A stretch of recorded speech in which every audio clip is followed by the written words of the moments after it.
President of Venezuela, Nicolás Maduro Moros, held a meeting with Russia's electoral observers who accompanied the parliamentary elections this Sunday. World Health Organization experts concerns on the United States government's bad management of the COVID-19 pandemic. A political crisis in the Democratic Republic of Congo deepened after lawmakers trashed parliament.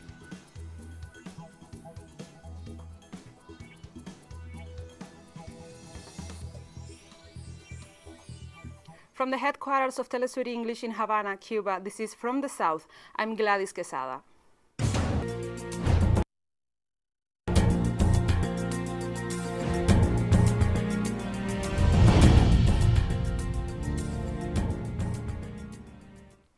The President of Venezuela, Nicolás Maduro Moros, held a meeting with Russia's electoral observers who accompanied the parliamentary elections this Sunday. Through the Russian delegation, composed of 9 high-level officials, the head of state thanked the President of Russia, Vladimir Putin, for supporting the democratic process of the Bolivarian people. Officials emphasized that the elections were conducted in a transparent manner and rejected the opposition and the position of other countries, seeking to discredit the legitimacy and electoral will of Venezuelans. Russian authorities agreed to immediately re-establish relationships with parliament once sworn in January 5, 2021.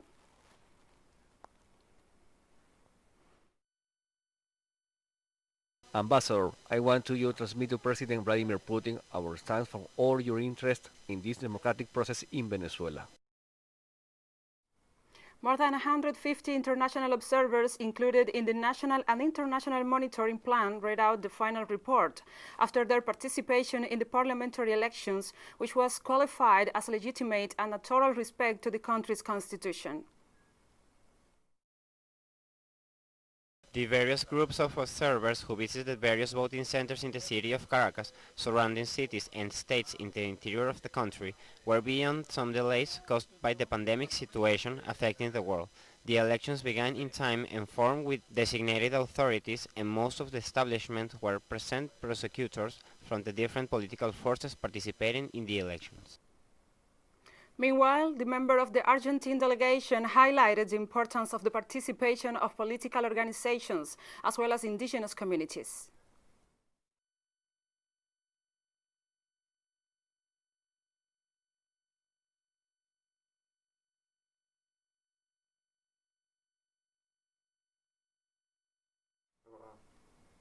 The president of the National Electoral Council of Venezuela, Indira Alfonso, offered the second official bulletin of the results of the parliamentary elections held on December the 6th. At this time, we must inform that we have processed 98.63% of the vote tally sheets and a turnout of 30.50% of registered voters, totaling 6,251,080 valid votes cast in this election, distributed in the following way. The Great Patriotic Pole Alliance has obtained 4,277,926 votes for a total of 68.43%. The alliance, made up by Democratic Action, COPEI, the Let's Change Citizens Movement, Progressive Alliance, and Hope for Change parties, with 1,095,170 votes for 17.52%. The alliance formed by Venezuela United, Venezuela First, and popular activists will has obtained 259,450 votes for a total of 4.15%.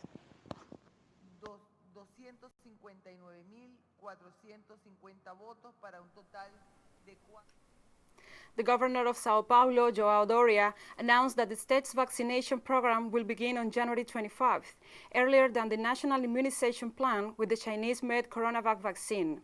In 2021, Brazil should receive 42 million doses under the international initiative COVAX facility and another 100 million doses of the vaccine produced by AstraZeneca, Oxford. This agreement will allow, according to the Ministry of Health, to produce another 160 million doses in the national territory in the second half of the year. The government of Sao Paulo, for its part, signed a contract with the Chinese Sinovac to receive 6 million doses of CoronaVac, which must reach the end of December, in addition to acquiring inputs to manufacture another 40 million doses in the state.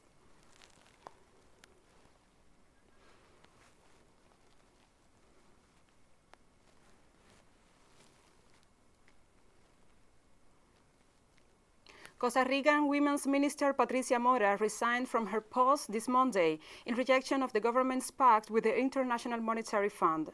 The official announced she had made the decision to protest the resumption of negotiations with the IMF by President Carlos Alvarado without consulting citizens or informing the members of the 12-day multi-sectoral economic dialogue between authorities and representatives of some 60 organizations meant to address the country's economic crisis. Mora stated that such moves, which will result in further national debt, form part of the current practice of disregarding the value of democratic representation and of imposing corporate interests in the decision of state behind the backs of the population. She stressed that this translates into inequality with privilege for some and poverty, violence, and exclusion for others. In September, the Costa Rican president announced his idea to request a loan of $1.75 billion from the IMF, which unleashed widespread protests by citizens.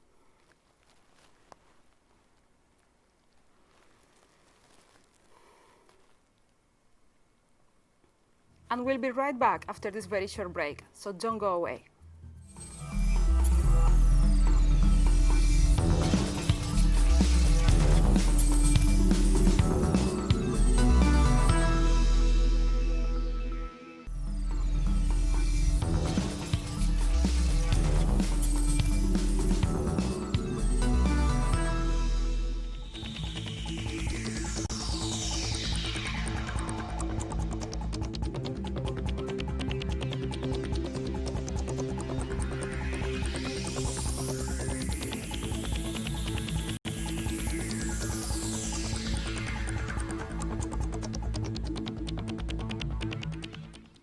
Welcome back to From the South. Michael Ryan, chief of W.H.O. Emergency Response Program, showed his concerns on the United States government's bad management of the COVID-19 pandemic. The U.S. is accounting for a third of all world cases at the moment over the last number of weeks. The epidemic in the U.S. is punishing. It's widespread. It's quite frankly shocking, to see 1 to 2 persons a minute die in the U.S., a country with a wonderful, strong health system, amazing technological capacities. For the other side, the United States government reiterated that it does not recognize the results of the December 6 parliamentary elections in Venezuela, claiming the process lacked the minimum standards of credibility. Washington urged the international community to adopt its position and refuse to recognize the results.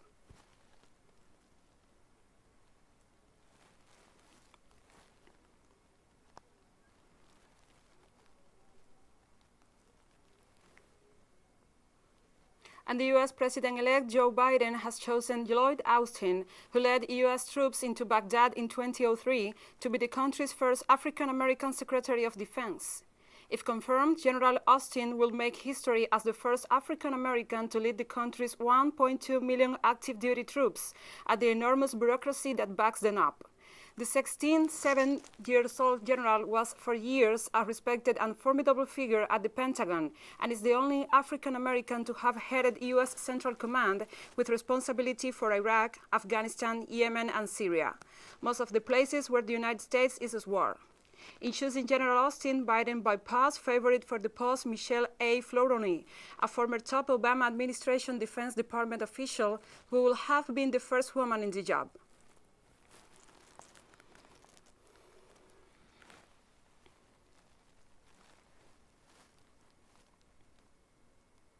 And controversial Brexit legislation allowing UK ministers to breach international laws was approved by the lower house of the British Parliament on Monday. Members of the House of Commons voted to restore the clause of the UK Internal Market Bill, enable ministers to overrule the Brexit divorce deal, and privilege the trading relationship between Great Britain and Northern Ireland. The clause had originally been removed by members of the upper house, the House of Lords, with critics arguing it will breach international law. The Conservative government won the vote by 357 in favor to 268 against.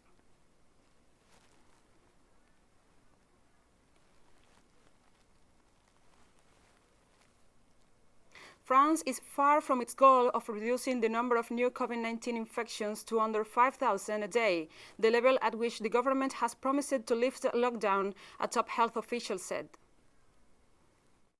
The year-end festivities raise fears that major intra-family contaminations may occur, as this was observed during Thanksgiving in Canada and then in the United States. So I'm sending out a very clear message of prevention, caution, an appeal to common sense and to the reinforced protection of the most fragile people, our loved ones and our elderly. The Hungarian foreign minister said on Monday that Hungary and Poland will stand together in vetoing the European Union's next budget. The minister vowed to uphold the veto of the budget and its massive pandemic relief fund. The EU has proposed a mechanism linking its 1.8 trillion euro budget for 2021 through 2027 and its coronavirus recovery package to the respect of the rule of law by its 17 members. This will allow funds to be denied to members that it considers have violated democratic norms. Both Hungary and Poland had at loggerheads with Brussels over the rule of law standards, and the EU has opened legal procedures against them.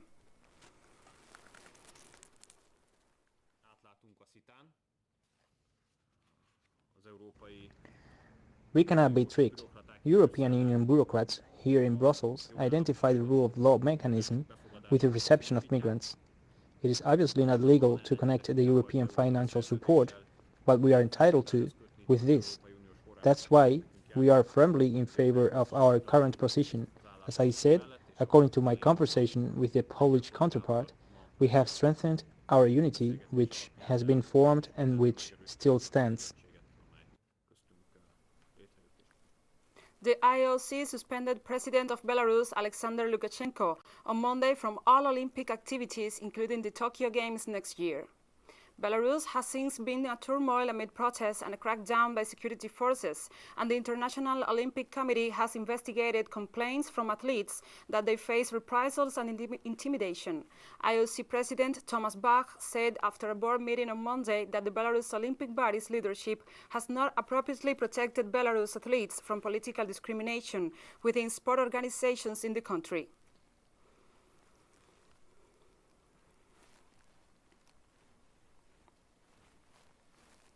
Romania's Prime Minister Ludovic Orban announced on Monday his resignation, a day after disappointing showing for his Liberal Party in parliamentary elections. Orban announced his decision after his National Liberal Party came second to the left-wing opposition Social Democrats. Nevertheless, the Liberals might continue to govern as part of a centre-right coalition after President Klaus Iohannis suggested they want to nominate a Prime Minister from the PSD.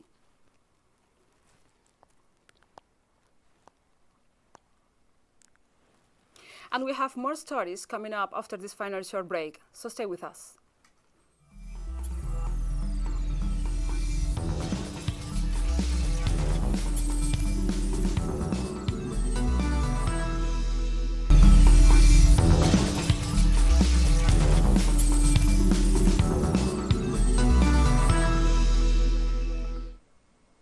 Welcome back to From the South. A political crisis in the Democratic Republic of Congo deepened on Monday as lawmakers trashed parliament after President Felix Tshisekedi moved to scrap the ruling coalition. UDPS deputies destroyed chairs and desks in the assembly following the convening of a plenary session on the management of the public water and electricity companies. This comes after the Congolese head of state announced the end of the ruling coalition with his predecessor Kabila. Tshisekedi on Sunday said he planned to form a new coalition and warned he might be forced to dissolve parliament and hold fresh elections in a country racked for decades by conflict and corruption.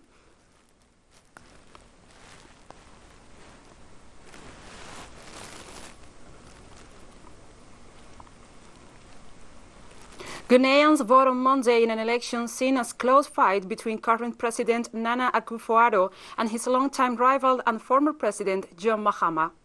The general election to choose the next president as well as 275 members of parliament ran smoothly, with polls closing at 5 p.m. local time. 12 candidates were vying for the presidency, but it was expected to be a two-horse race between Akufo-Addo and Mahama. According to polls, the current president is expected to win another term.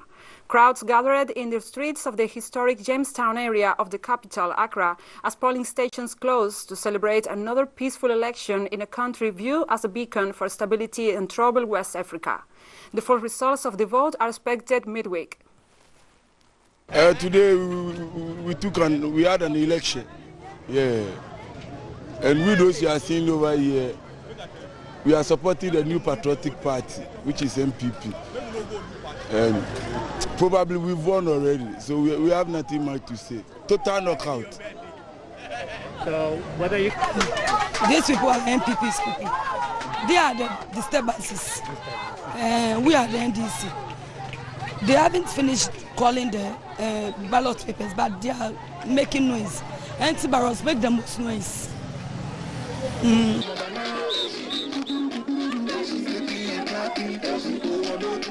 And Hamas said Monday it could no longer carry out novel coronavirus tests in the Gaza Strip due to a lack of kits amid a spike in cases in the occupied Palestinian territory. The health ministry called for urgent action to provide the necessary equipment to screen the population for the virus. The only lab in the territory able to analyze COVID-19 test samples has been forced to cease its work due to a lack of equipment, the ministry said in a statement. The shortages are thanks to the Israeli blockade of the occupied territory. A 2-week long weekend and evening curfew was enforced across the Israeli-occupied West Bank in late November to fight a worrying spread of the virus. The curfew has been extended until December 17th. In total, the Palestinian Health Ministry has recorded more than 74,000 COVID-19 cases, including nearly 700 fatalities in the West Bank. In Gaza, over 25,000 infections have been reported, including around 150 deaths.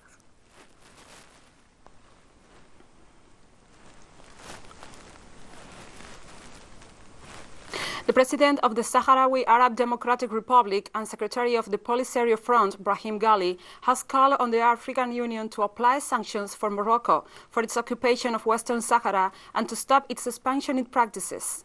Ghali made the demands during the 14th extraordinary session of the African Union Assembly of Head of State and Government, adding that the AU Peace and Security Council must adopt a decisive stance in the face of the attacks against the Sahrawi people. The Assembly concluded on Monday with the unanimous approval of a draft resolution on the latest events in the Sahara after Morocco moved to extend its occupation. The resolution puts the Western Sahara conflict back on the agenda of the AU Peace and Security Council.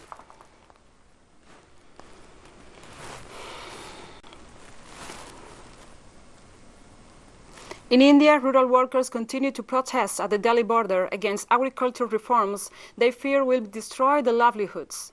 Tens of thousands of rural workers are blocking a major highway into India's capital. Layers of hay, mattresses and blankets are used as bedding inside the tractors and trucks, and the road, while 6 months' worth of food is piled up in trailers, signs that the agricultural workers are resolute about maintaining the blockade until Prime Minister Narendra Modi's government reverses course on the 3 new agricultural laws they say will expose them to further exploitation by big businesses.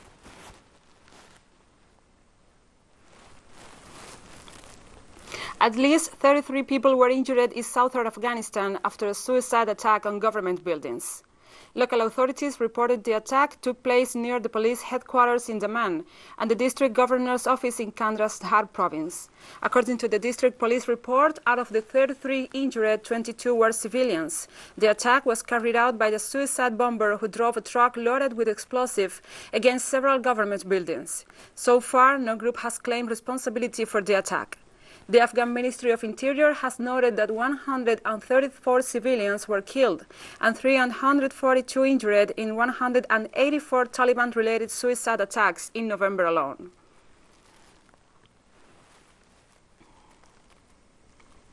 And we have come to the end of this news brief. But remember, you can find this and many other stories on our website at telesurenglish.net. Also, if you feel so inclined, please follow us on social media, Facebook, Twitter, Instagram, and Telegram. For TeleSUR English, I'm Gladys Quesada. Thank you for watching.